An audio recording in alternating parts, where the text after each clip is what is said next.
La ministra vocera de Gobierno, Camila Vallejo, ya, como ven ustedes, nos acompaña aquí en el estudio precisamente para conversar esta tan importante materia. Bienvenida. Sí, muchas gracias. Vinimos corriendo. Sí, ministra. Corriendo, pero no logramos, justo tiempo. no logramos, sí. Qué bueno. En algún momento lo dudamos, pero llegó.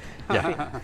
Vamos entonces a tratar de ser lo más didáctico posible, porque sin duda que concentra nuestro interés y queremos estrujar el tiempo para poder entender bien la reforma. Partamos, Cristian, con los pilares, ¿no es cierto? Sí. Y nos vamos a ayudar de la gráfica, ministra, Eso, y vamos a ir bueno, conversando. gracias. Los ejes de esta reforma, que hoy día ya es conocida por todo Chile, a propósito después de la cadena del presidente Boric. ¿Cuáles son los tres ejes principales de esta reforma? El aumento a la PGU de 250.000 pesos, pero ojo con aquello, porque esto está ligado a la reforma tributaria, no necesariamente a la reforma de pensiones. Hay que aprobar la reforma tributaria, ingresos permanentes, para gastos permanentes, entonces ahí está ese punto.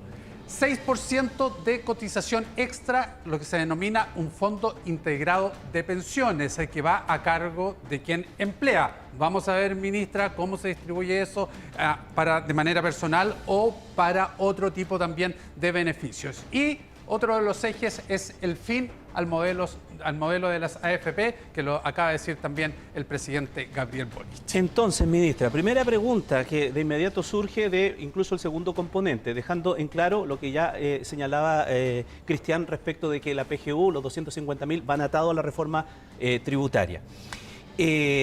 La oposición ha sido insistente en señalar que el 6% quiere que vaya a cuentas individuales. Entonces uno presume que ese va a ser un nudo central de la discusión.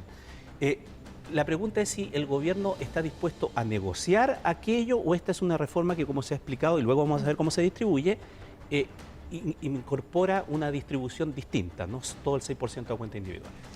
Claro, es importante mostrar cómo se distribuye esto para entender la importancia del pilar de la seguridad social, que es lo que se incorpora en función de los países de la OECD. El 83% de los países de la OECD, sus sistemas de pensiones se basan en los pilares de la seguridad social. Entonces está el componente de ahorro individual, que vendría siendo el 10,5% incluso en la reforma, ¿cierto? Lo segundo es la seguridad social, que se basa en el aporte nuevo que se va a crear de los empleadores y las empleadoras, y el pilar, ¿cierto?, solidario, que es el aporte del Estado, que se financia con impuestos progresivos, es decir, que los que tienen más pagan más y el Estado con eso financia la PGU actual y la que se pretende aumentar.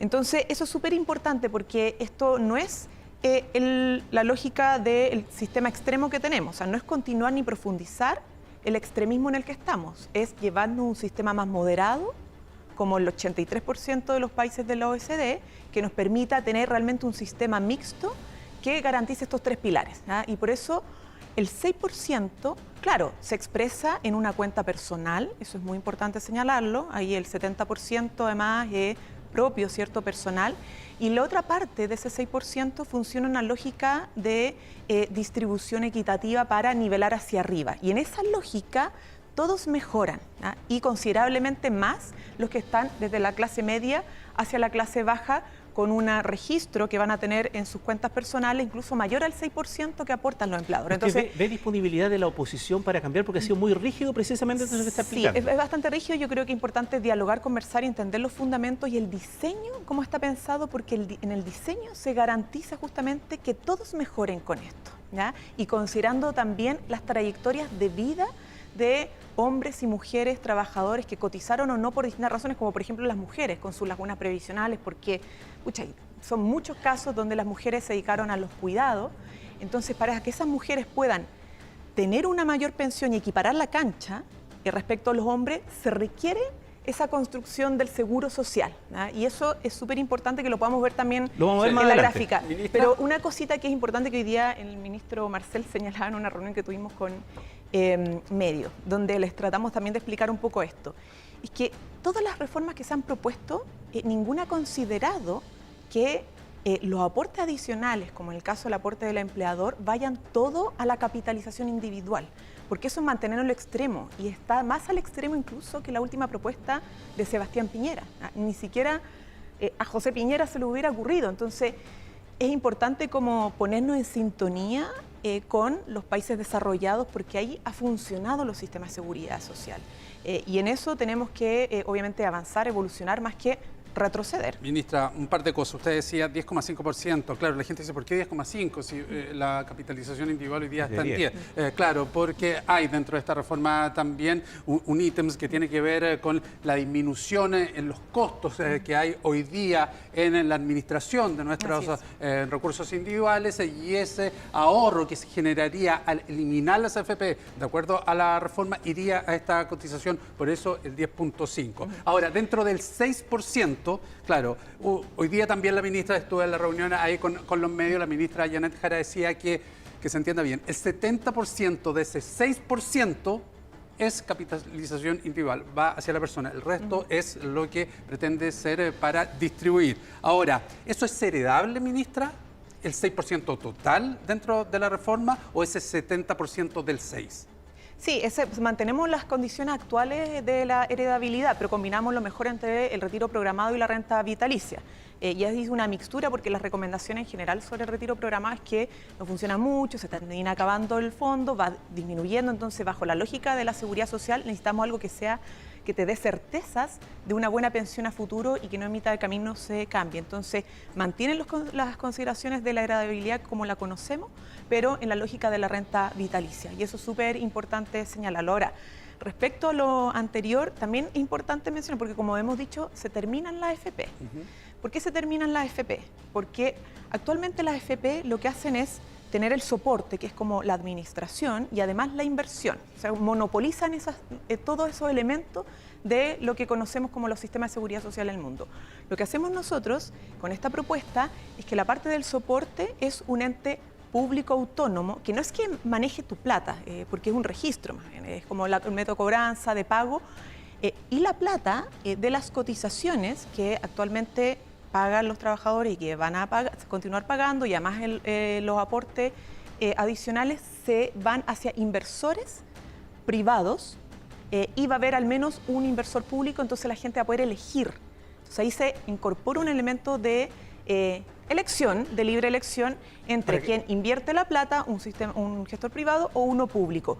Y esa nueva como organización lo que te permite ahorrar costos en comisiones y rentabilizar más no solo el seguro social, sino que también tu cotización individual, que va a rendir mucho más en el sistema que estamos proponiendo. Vamos a cómo se distribuye, Cristian, Veamos porque la eso es muy siguiente gráfica, interesante para explicarlo bien. A ver. Aquí está ejemplo concreto de salarios brutos que tiene una determinada persona, el 6% del aporte del empleador, lo que significa, pongámonos aquí en este rango, Ramón, del millón de pesos, está todo ejemplificado en distintos montos, particularmente porque ya lo explico por qué. El 70% de esos 60.000 pesos, es decir, 42.000 pesos, iría a tu cuenta individual y un 20.340 pesos iría a esta distribución.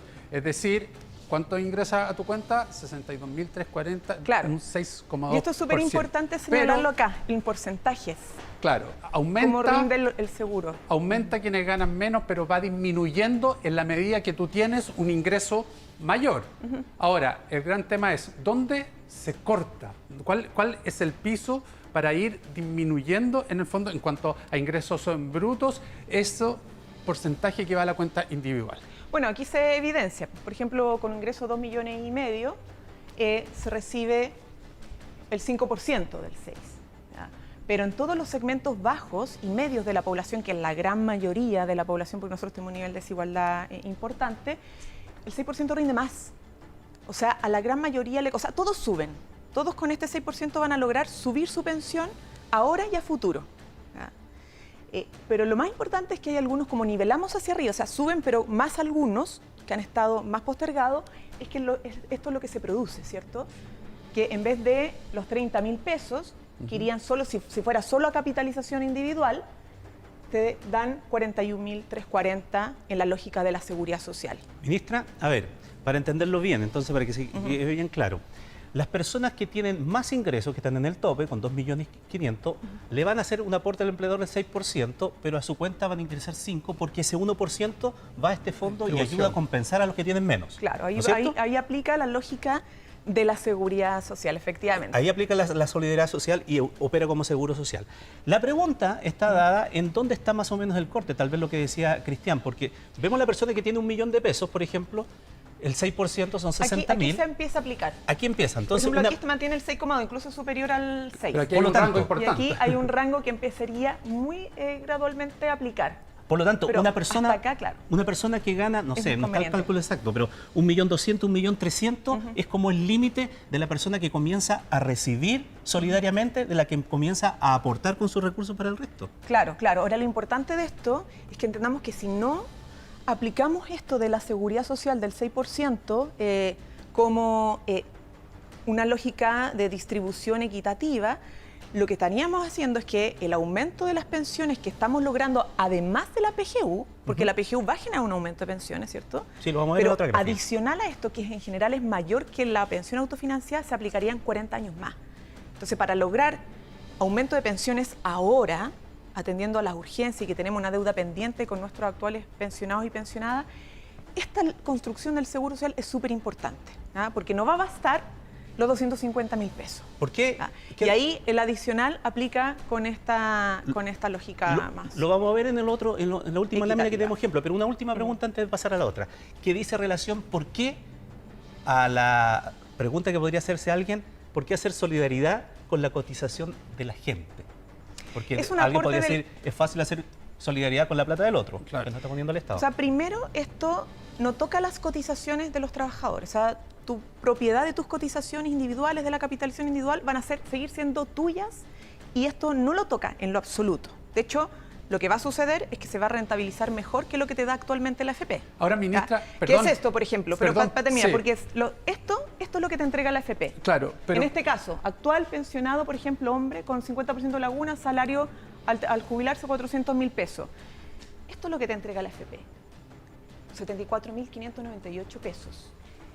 El Estado, el que actualmente está poniendo la parte más grande es la PGU, de la este rango Entonces, es la esto PGU. primero te indica que la capitalización individual no funciona por sí misma. Claro, pero acá... Tiene que haber un aporte del Estado. Sí, acá, Ok. ministra, para ser claro con la información, hay un 50% de laguna, es decir, no hubo cotización, Claro. y eso genera este monto final con ese monto. Pero la pregunta es, además, usted dice, mayor rentabilidad, ¿cómo se va a rentar? ¿Dónde se va a invertir? ¿Qué va a pasar con mi stock, con mi ahorro que hoy día tengo? ¿Hacia dónde lo llevo? ¿Cómo eso va a seguir produciendo? ¿Y cómo mi futura cotización también va a seguir rentando? ¿Qué va a pasar? ¿Dónde va a ir ese fondo? Sí. Hoy día conocemos dónde va. Solo para terminar, porque hay varias preguntas ahí que es importante también señalar. Pero lo que quiero decir es que esta es la situación actual de un pensionado en esta situación. Se puede modelar y va a haber una modelación probablemente para distintos casos. Pero consideremos que la gran mayoría ha tenido lagunas y no tiene una buena pensión autofinanciada. Pero este es un ejemplo concreto para un hombre, ¿cierto? Esto es lo que actualmente estamos poniendo como Estado, no la AFP, el Estado, con esfuerzo de todos los chilenos, a través de la recaudación de impuestos, a las pensiones actuales. Entonces, sin reforma, esto es lo que está obteniendo un pensionado hombre con el 50% de la laguna. Con reforma, actualmente, de llegarse a aprobar, o sea, esto no estamos pensando en los que se van a jubilar después, sino que los que ya están jubilados, el caballero que tiene 74.000 de pensión autofinanciada, se le agrega el aumento que va a venir con la reforma tributaria a la PGU, que va a aumentar, ¿cierto?, 250.000 pesos, más esto que le va a dar el Seguro Social inmediatamente, que está de hecho muy similar con la pensión autofinanciada. Y luego, si uno ve, por ejemplo, en el caso de una mujer, la mujer hace una nivelación hacia arriba porque tenemos una desigualdad de género brutal. Las mujeres, aunque bajo la misma condición que el hombre, recibe menos pensión que los hombres, que aquí está el caso del autofinanciado de 63.000 pesos, a diferencia del hombre que es 74.000. Entonces, a la mujer, el autofinanciado, que viene de la capitalización individual, 250.000 pesos, el pilar del aporte del Estado, con cargo de impuesto del 3% más rico, que es una lógica redistributiva, que uno podría decir solidaria, ¿cierto?, pero a través de la recaudación de impuestos, y el Seguro Social, ¿ya?, que tiene el 67,826, y además un adicional que tiene que ver con maternidad, etcétera, ¿ya?, que se va a reconocer en el nuevo sistema. Entonces eso va a generar que al final las pensiones se equiparen entre hombres y mujeres gracias exclusivamente al componente del Seguro Social. Si no aplica el componente del Seguro Social como está pensado, no se produce eso. Ministra, lo dijo el presidente, lo ha reiterado en el discurso, que esto es de manera progresiva, ¿no es cierto? Sí. Para llegar al 6%. De hecho, el 6% son 6 años. En 6 años, ya. Entonces, Sí. ¿cómo lograríamos que las pensiones mejoren de inmediato si esa recaudación del 6% va a ocurrir en 6 años más? ¿Cómo llego a esta cifra con este color amarillo en este momento que es la Funciona, promesa? ahí vamos a... ¿De dónde sale la el plata? fisco va a hacer cargo y a través de una especie como de préstamo para lograr financiar el aumento inmediato, que es a través, o con la lógica del Seguro Social. Lo de la pensión, la PGU, Está claro. va a aplicar porque, entendiendo que va a haber una recaudación de aprobar la reforma tributaria, se adelanta Sí. obviamente ese gasto. Y obviamente después va a haber una devolución respecto a los inversores. El Estado entonces se va a poner mientras lleguemos Claro, gradualmente, gradualmente. al 6%. Entonces hay una lógica también solidaria del Estado, atendiendo que, por ejemplo, hay empleadores de distinto tamaño y que se requiere una gradualidad en el aporte que van a hacer los empleadores del 6%, que sería 1% al año durante 6 años. Ministra, le invito a la mesa para la última pregunta, porque corre rápido el tiempo. ¿Cuándo ingresa el proyecto? Próxima semana. Próxima semana. Confirmado Sí, confirmado. por la Cámara de Diputados.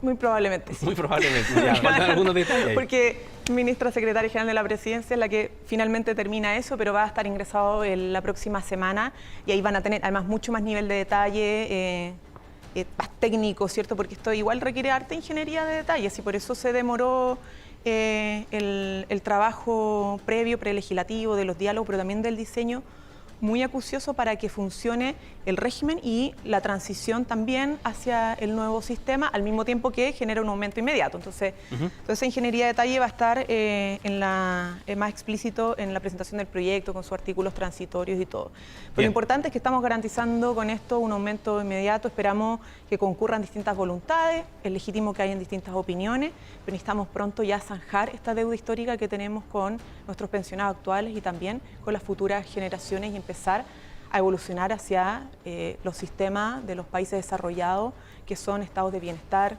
que han entendido la importancia de tener una parte de capitalización individual, pero también colaborar con las lógicas de seguridad social que son propias de los sistemas de estados de bienestar. Ministra Camila Vallejo, muchas Muchísimas gracias por gracias. concurrir esta noche aquí a Tele 13 para tratar de Muchas explicar gracias a esto. ustedes Buenas por la noches. invitación. Buenas noches.